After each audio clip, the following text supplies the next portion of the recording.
Welcome to the George's FTTV YouTube channel. Today we'll discuss how we went for round 13, so should be good, and was okay this week. I thought it would be much worse in the ranks, but this was our worst buy round, and lost Roberts and Baz, so we'll get to those soon. So you never want late outs on your bad buy round because that's where it kills you. So I did field a Carroll, which was where the score took a big hit. 1972, so I thought it was a bad score. I was looking through leagues, I'm seeing most people with 2100 plus, but I'm guessing par was around maybe 20 and 50 or something. So yeah, ranked 2K, so we'll see how we go.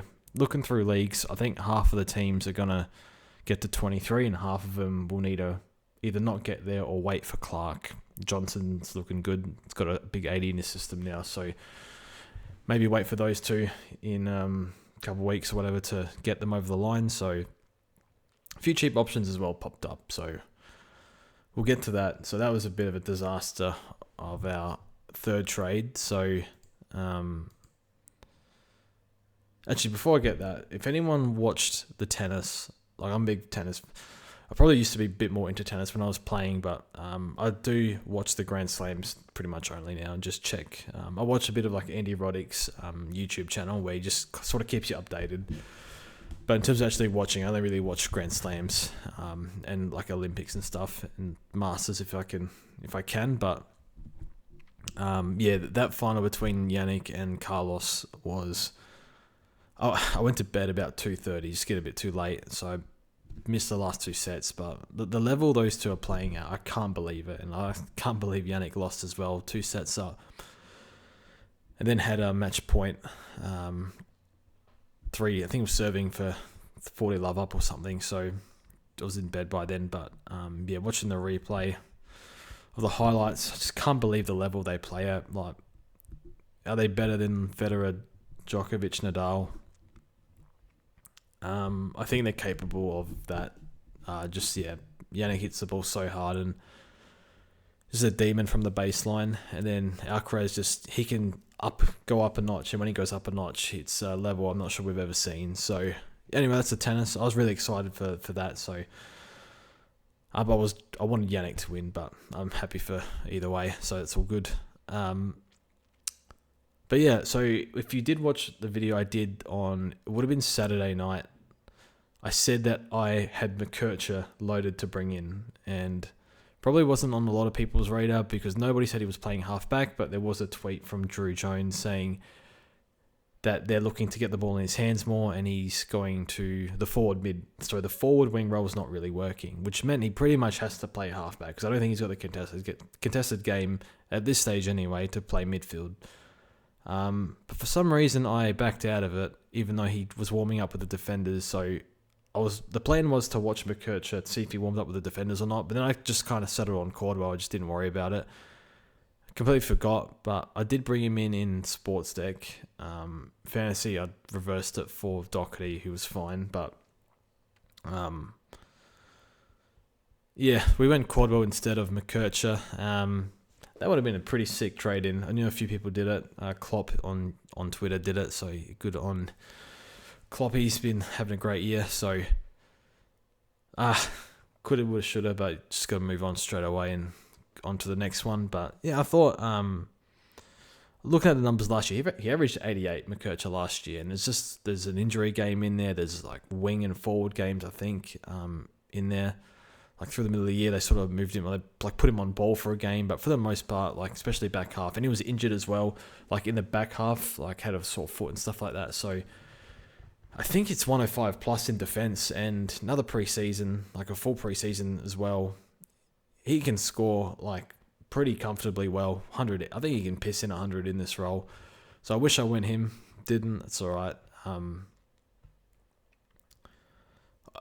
There was a bit of fake info going around where he was playing forward. I think I kind of fell for that a bit, but I think it's just the issue is the decision-making process of bringing in players. I feel like we need what are those things, like a diagram? Is it a Venn diagram? I can't remember. No, I don't think it's that. It's like where you got like, is this, like for example, if I'm picking a player, is this player a good player? And it's got like yes or no. And then you say yes and you go down, and whatever, does this player have a good role, if that makes sense. So like sort of like go through some sort of decision making process. What is a Venn diagram again? It's not that, is it? That's not what I'm talking about. I forget I said that. Whatever it's called. It's like, yeah, something's like at the top and it says yes or no, and you keep going down and keep answering questions. I feel like we need one of them as a framework for decision making, because yeah, I think I was like, do I go Cordwell? I was looking at Doherty. He's playing halfback. He had a 3-run average of 150 in the VFL. I was looking at Chera. Chera was a very bad trade. I think he's going to be top 8. Like, just watching him, scores very easily. No one goes anywhere near him. He's got the inside game, got the outside game, lots of ground ball. I think did cop a bit of a concussion hit and a cramp at the end, but I think he's all good. So, and the run is sick. Just had Essendon, all injuries, West Coast North coming up. So maybe I kind of wish I went there, but I think money was an issue. So. But yeah, need a decision-making framework so we can actually like not go, hours leading up. It's like, do I go this way? Do I go this way? And kind of whoever you land on kind of depends on what type of game is. Because if the game was 3 hours later, I could have landed on the other guy. So I need a decision-making framework to go by as a guide, not like a hard thing to go by, but just as a guide so we can make better decisions. Like, for example, Levi we held. Lindsay, we traded. Levi, we traded. Lindsay, we held. Bloody Lindsay and Carroll. Like, I needed to get those two to butters. I needed them to just go a little bit under their break even, and both of them just were awful. Subbed out, gave away 50s, gave away frees. It's a disaster of a watch if you needed their money, which I think we did, but we're going to pivot to trade out Brock now. But, yeah. What was I saying? Decision-making process, something about that. So yeah, like, if I'm choosing between Lindsay and Levi, who's the better scorer? Levi, obviously. Obviously, you can't predict this Lindsay sort of sub, and Levi was sub last week, but who's got the better junior numbers? It is not close. It's Levi. Maybe that's something we consider next time we trade plays out. The break-evens were 25 apart, but chances were Levi was going to get us more points, and the money would have been 5k or something. If they both scored their average, the difference. So maybe we need to like think about that. Are we trading out rookies? Let's consider junior numbers. Let's consider team sheets or whatever. Like, nothing changed for either of them really. So yeah, rambling on a bit now, but I think Sheldrick was 109 from Sheldrick. This is probably why our rank didn't tank, because we got a 70 from Brock, 70 from Clark, and 109. We got a premium score from Sheldrick, who did play Richmond, and that was part of the pick with the easy run. So very happy with him, and yeah, to almost go McKercher, that can really change your fortunes. Like hitting a Sheldrick, then hitting a McKercher would have been great. But we did hit one, so yeah, happy with Sheldrick. I think he keeps playing. The only problem with Sheldrick is it's hurting Warner. Warner's CBAs have dropped, so again, like when we traded in Warner, he was playing really good. Like, I think he had a best on ground, looked unreal. 70% CBAs, he's playing so good, surely they keep him there. Sheldrick comes in, they shuffle things around. Mills comes in, where does he play? Halfback at the moment, but yeah, now his role kind of sucks, but he's around the ball enough where he can score, like, not terribly, but yeah, his just clangers are just horrific at the moment, and Sydney sucks, so I think if he's getting 40% CBAs, I don't see 100 average, and same with Rankin. Rankin's CBAs have tanked as well. They did put him on the ball a bit more after we were getting flogged in clearances, but we still got flogged in clearances, the Crows. But yeah, so we'll review the team, and then we'll go through trades, and then the plan is we're going to have 4 trades left. We're going to have 23 premium. That's going to include McKercher and Cordwell. Whether you think they're premiums, that's up to you. I tell you what, I think they're going to outscore Warner and Rankin, so they're bigger problems in my opinion. So anyway, Martin's really good. He's a low owned for us, so yeah, he's made 100k since we brought him in, and so they've brought in Parrish, and I think Parrish's clearance work and contested ball was fine. I watched him play. His man, like Walsh was just running off him all day. it's a lot of hospital handballs too. Like, I know he's a bit probably underdone, but they don't need him like at all. I don't see it. Yes, he can probably their best player and winning clearances. I think Cordwell can do the job just as good, if not better, but better defensively. And then you run dynamic, you run Merritt, you run Martin, you run Durham. If you need a man up on a big body, maybe you throw Setterfield in there. I'm not really sure what they're doing with Setterfield, but Parrish completely upsets the balance of that midfield, I think. So that's my take. We'll give him a chance. He's at his best. He's a very good player, but I don't know. It's kicked Martin out of the midfield, which kind of sucks. But Martin has gone down back now that Redmond has done his calf. I don't know how long he's out for, so that's that. Connor, very happy with. I'm surprised he's been low 500s all year. I feel like he's like a 570, 580k player. Like, he had one bad game at Mars Stadium. But everything else has been really good. Like low of 90 at halfback. A few big 110, 120 plus scores. So Sheasel, this man was going to get traded at halfway through the second quarter. I tweeted he had 50% TOG. Roll was awful. But I think I mentioned this a few weeks ago. The hope with Sheasel is I'm going to hold because, one, watching the tape, he was kind of around the ball enough. And if they play him in a bad role and he performs really badly, then the urgency is we need to get him into a role where he can start getting his hands on the ball. And that's exactly what happened. So now they know. I hope they've figured out that McKercher's not a wingman. McKercher's not a half forward. Sheasel's not a forward. He can play forward, but he's a midfielder, and he can play halfback if they need him.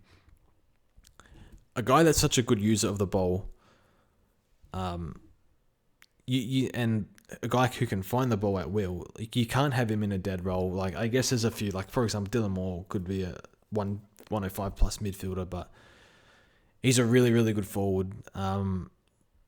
Is Sheasel a good forward?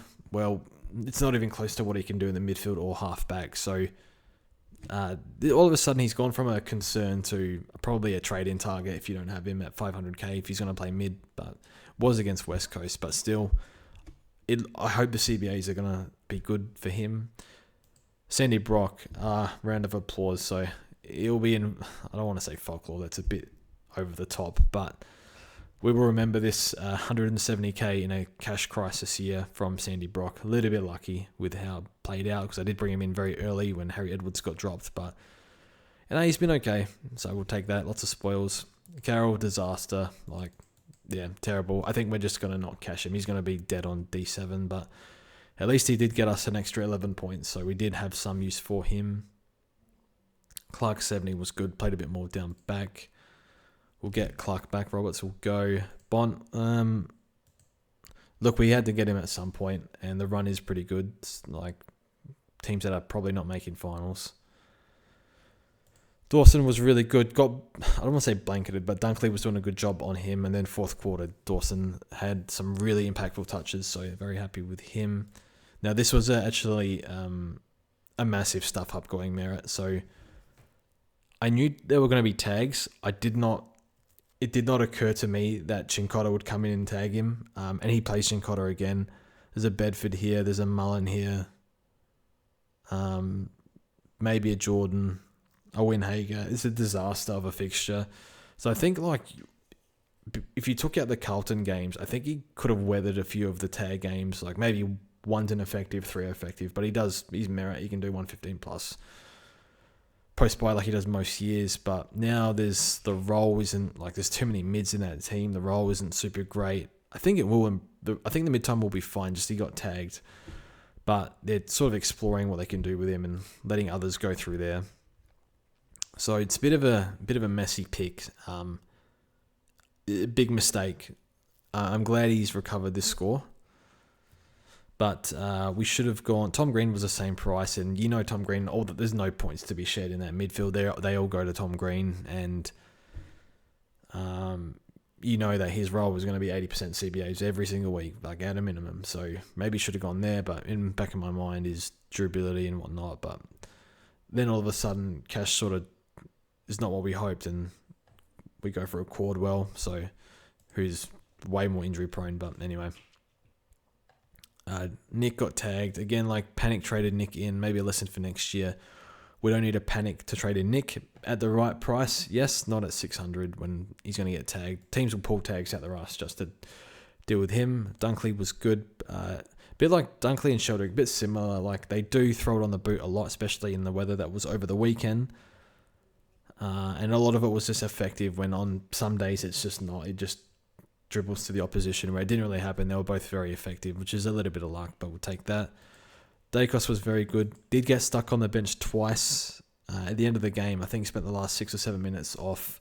I don't know if he was supposed to come back on, but the ball was stuck on the other side. And then there were no interchanges for the first 8 minutes of game time as well. So I feel a little bit gypped in an easy matchup, but that's that. Sheldrick good, yeah. Really, yeah. Very annoying. Like, money's hard to come by, and then him and Philippou have just, like, we've just pissed 40k down the drain. Or would Philippou lose, like, 30k? 45k down the drain, pretty much. So that's a lot of money this year. Get Andy and Sarong back. Sherry and Marshall. So TDK, like, obviously had just got a dream run, Carlton, but does have Sherry soon, who he scored fine on, but yeah, I think Goldie just like TDK, he looked tired in the second half to me, but Goldie was like way more tired, and TDK was just like running ahead of him and even kicked a goal on him. So that's that. Sherry and Marshall, like I'm cool with this. It needed to be gone. It is what it is. Again today, they just kept kicking to Max Gawn at the death. Gawn's just too smart. He knows where to position himself, but I don't know if teams need to be reminded of. I know you're trying to kick long and get inside 50, but like there is no point going to Gawn. There's how many games this year do they kick it to him in the fourth quarter and he takes like 4 contested marks? He's too good. Teams have got to. I think Brisbane a few weeks ago they were conscious of it. They stopped. They deliberately didn't kick to him, but I know it wasn't the Brisbane game. No, Brisbane they did kick to him. There was another game. Or St Kilda last week. They deliberately went out of the way to not kick it into him. It was noticeable, but yeah, happens. But I hope Rowan's going to be okay. Like break even, don't care. He's a keeper, so it's relevant. Baz laid out again, so this forced us to field a Carroll, so that really stings. Yeah, it's not really. If you want a really, really, really high rank, you can't be copping stuff like that because that's gonna. Yeah, it's just not a competitive outcome. Track was good.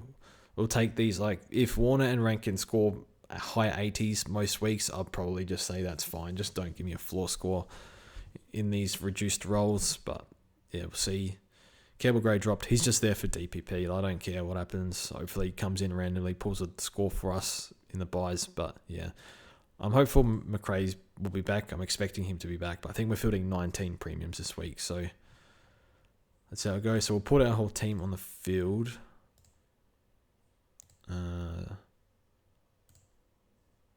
Dacos can go back. Not really happy with the Dacos pick. I know he did really well this week. It's just he has to, and his run's quite good. It's St Kilda, West Coast, and he's got Adelaide again. He's got Richmond later. So the run's really good for him. Like Fremantle have been giving up points. He's got Melbourne again. So like the fixture's really nice. So we're going to hold, but would I rather Sinclair or Nass? Definitely. Or Ash. And Lockie Ash, watching him is pretty gross. He's a massive stat padder. Like, does a lot of good things, but well, when exiting D50, he'll get the extra touch that he probably doesn't need. And it happens a lot. So, and he turned it over a lot on the weekend. But yeah. So yeah, Martin. Okay, we can do it like that. So, forward line's done. That's our forward line. No Jackson. Maybe Kennedy. He had a bad ratio, but maybe he's top 6. Gone really well. I think I'd rather Kennedy or Warner over, Rankin or Warner at this stage, unless the role improves. McRae, I don't really know what's going to happen. If something goes wrong with any of these guys, Juan Francis has got the 20 in his system. I think 2 100s and he drops to 440 or 430 or something. So we can make the switch if we feel the need, but we'll require an injury trade. Sherry is going to be the top scorer in the game. It's almost certain, I think. Just Gawn's probably the only challenger. Maybe Butters can challenge. Defense, like, Roberts has to go, I think. Gawn. We've already got weak links in Jacos against the Saints boys, and sort of weak here with Merritt and maybe Quadwell against, like, I don't know. I feel like Chera is going to outscore them both, to be honest. A few others like Hugh McLuggage and whatnot, but Tom Green as well has no excuse for Tom Green not to do 115 for the rest of the season. All right, so what do we do here? Still a long way to go. So round 14, so 11 rounds to go. So still want to have some injury trades. Carroll will stay for the year. Brock, we're going to let go. Yeah, he's got a little bit more money in him, but he done did his job, and he did it very well. So thank you, Sandy. Forever grateful. So first trade is, we'll get Johnson, I think. We could go 102k, but and it would be, I'd like to know if Johnson can get DPP.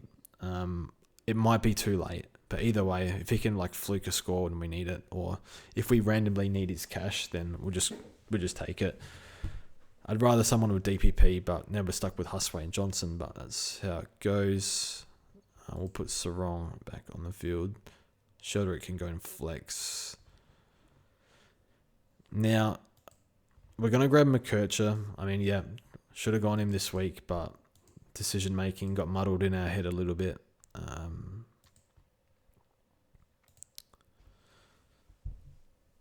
Okay, let's just... I'm going numbers off the top of my head. Colby did get... Yeah, it did get CBA's one game, but...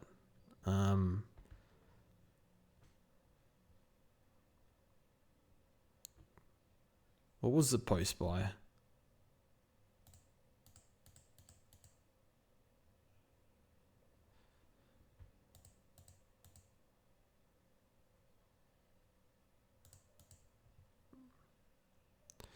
$106. I think I'm guessing those were the halfback games.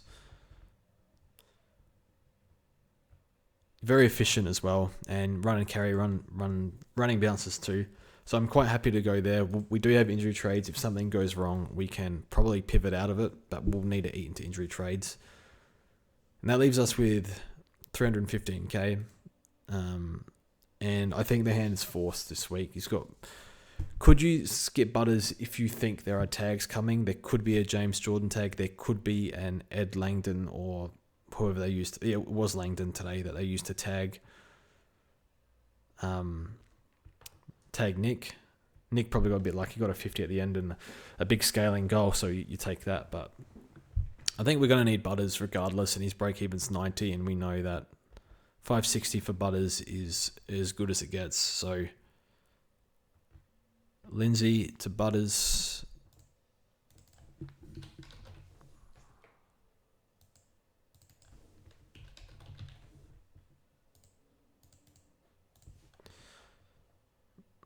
Make that move. I guess Quadwell can go on flex, and Sheldrick's stuck at M10, but it's okay because he'll go on I think the last buy. Maybe one or two price rises. We'll see how we go for money.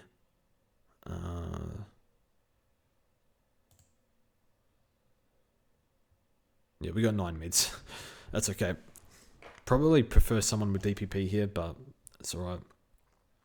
So Martin can cover defense if we need to.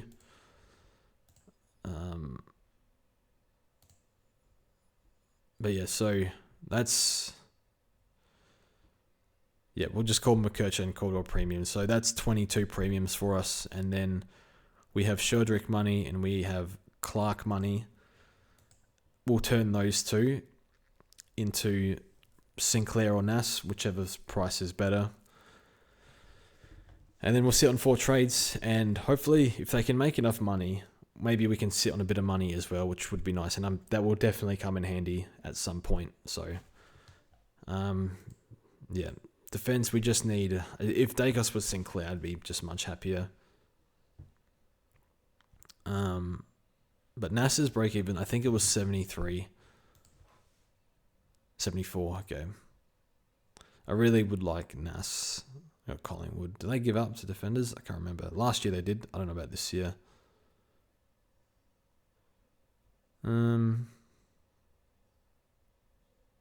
Yeah, because this 63 was injured. He was limping a bit with that. Like rolled his ankle. In this Melbourne game, he was off for a bit. Just went berserk in the second half.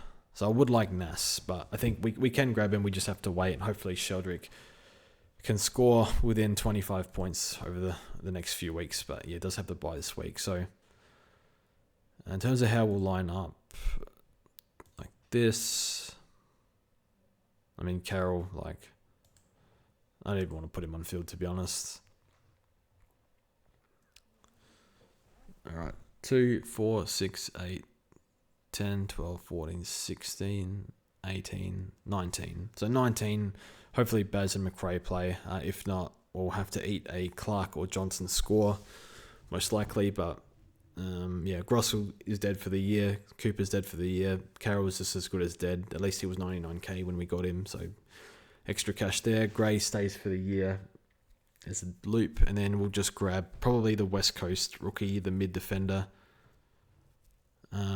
So that way we can sort of, if we need a cover, I don't know, if we somehow get a 24th, which we won't, but if it comes to the situation where we need a cover, we can use Gray DPP and, you know, put like Dacos in the midfield and put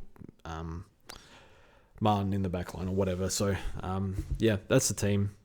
Am I happy with it? I think I'm probably 2 or 3 picks off being happy with it. No Gorn, no Sinclair. Probably the main two, and probably would prefer someone else that didn't have 8 tags coming up other than Merritt, but that's on us for not for going there. So that's about it. Hopefully you have had a good week, and we'll see what happens, because I think in the buys it is hard to make big swings because it's best 18. There's less variation, so post buy will be interesting to see. It'll be the test of how we all go. Here's the 23rd premium, which no doubt will make a big difference. You know, if Merritt or Dacos gets tagged for a 70 or an 80, if one of those can drop off, or, you know, Warner has one of his down games, or Rankin just as a down game, if we can get rid of one of those scores, that would make a big difference. So I'll see how we go. But yeah, I'm happy. We'll get to 23, no problem. If we need something happens to McKercher or Cordwell, injury trades, we'll have the money to fix that. We'll just have to go down to 3 or 2, but we should be okay. But I think no trades for the next few weeks, barring injury. Monitor Horn Francis if we want to get him in. He's dropping in price, but yeah, captains this week. Who's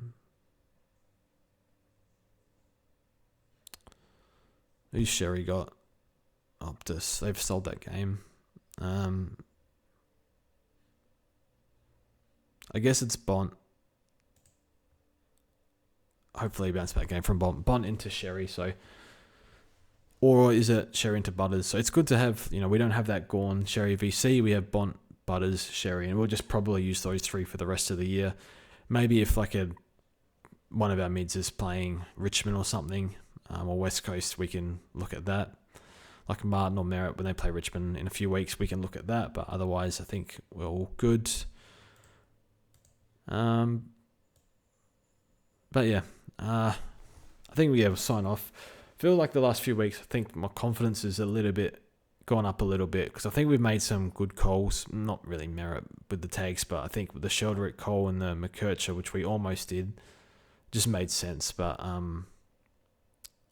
yeah, Sheldrick was a bit of an eye test thing, so I was happy with that one. But I think the whole mindset of SuperCoach is we're a bit conservative. I think still we don't go for stuff that we would go for in other formats, like brought in McKercher and Doherty in other formats, whereas didn't really go for it here just in case. But limited trades is different too. But yeah, I think mindset, decision making needs to be improved, so we'll work on that over the next few weeks. We'll definitely need to do a review video of how we're going, and hopefully keep improving as a player, and like not bring in plays we weren't really planning to bring in.